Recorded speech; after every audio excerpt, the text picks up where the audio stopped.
What if I told you there's an idea out there so powerful it saved companies literal billions of dollars? An idea that can slash product development time in half and dramatically boost quality, all by just asking 3 simple questions.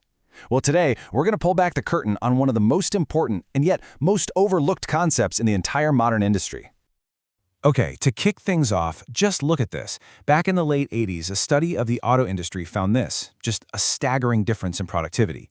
The least efficient plant was taking almost 50 hours to build a single car. The most efficient one? Just 17 hours. Now, what could possibly explain a nearly 3-to-1 difference like that? It wasn't robots or automation. No, the secret was hidden somewhere else entirely, in the design itself. So, to really get a handle on the solution, we first have to understand the problem. And it's a big one. We're talking about a totally dysfunctional way of doing things that was just normal for decades, creating a ton of waste before anyone even picked up a wrench. So here's how it used to work. You'd have your designers in one building, maybe on one campus, and they'd be perfecting a product, right? On paper, on a screen, just totally in their own little world.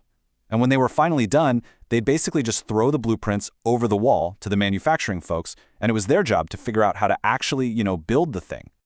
This quote, this just says it all. We design it, you build it.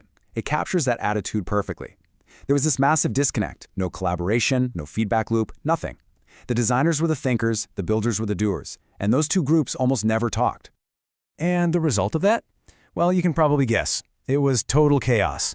The people on the factory floor would get these designs and realize, hey, wait a minute, this part is impossible to assemble, or this is going to cost a fortune to make.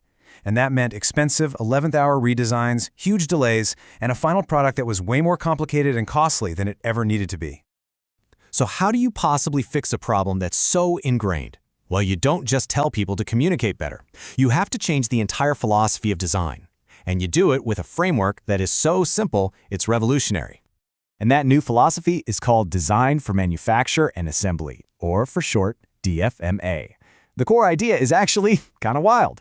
It's not about making the parts you have cheaper. No, it's about getting rid of as many parts as you possibly can.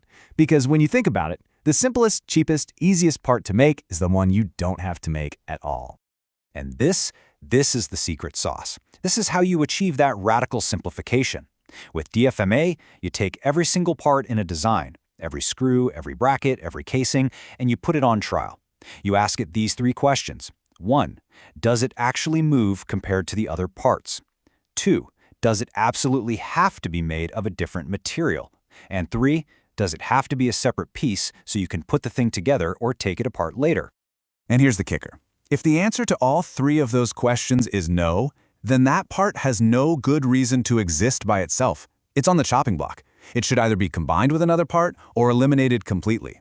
This simple filter is the engine that drives the whole thing. So, let's see how it works in the real world. All right, enough theory. Let's see this in action. We're going to look at a pretty common component, a motor drive assembly. It's the kind of thing you'd find inside all sorts of machines. Okay, so here's the before and after shot. The original design was this messy collection of plates, screws, little standoffs, you name it. 19 separate parts in total, and it took a full 160 seconds to assemble. But after they applied those 3 magic questions, the new design had just 7 parts, and it took only 46 seconds to put together. I mean, that's a gigantic improvement. Now you can actually put a number on this. There's a metric called design efficiency. And it basically grades how good your design is from an assembly standpoint. The original design, it scored a measly 7.5%. Ouch. That's a clear signal that the design was bloated and way too complex. But the redesigned version, it jumped all the way up to 26%.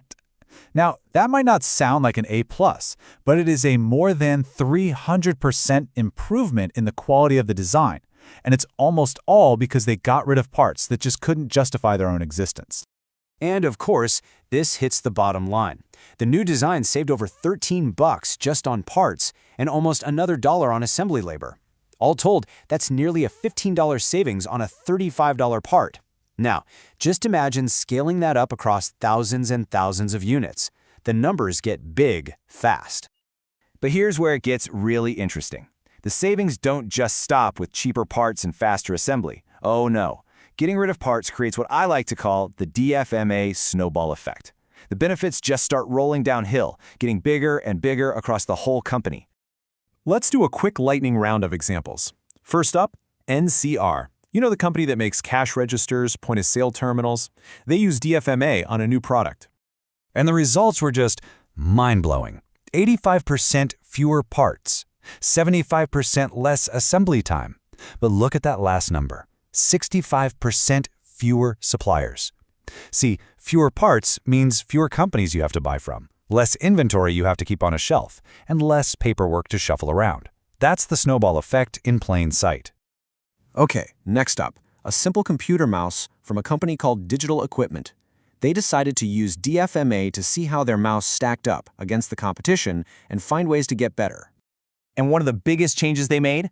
They got rid of all 7 screws and replaced them with plastic snap fits. You see, fasteners like screws and bolts are a prime target for DFMA because they almost never pass the 3-question test. And the result of just that one change, they cut their assembly time by more than half.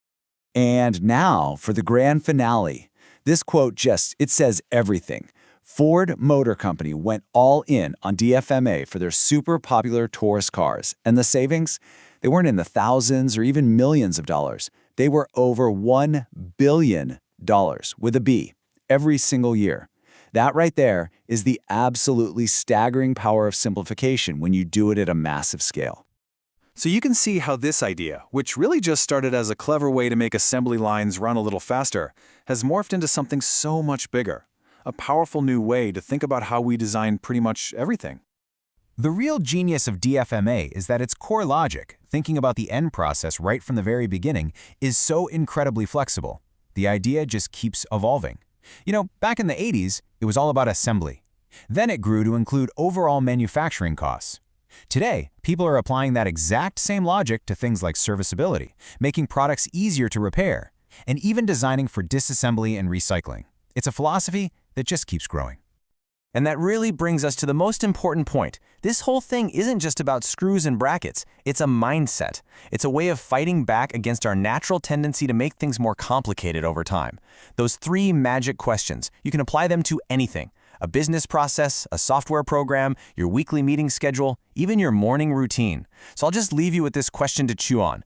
What are the unnecessary parts in your own world, and what amazing things could you accomplish by simply getting rid of them?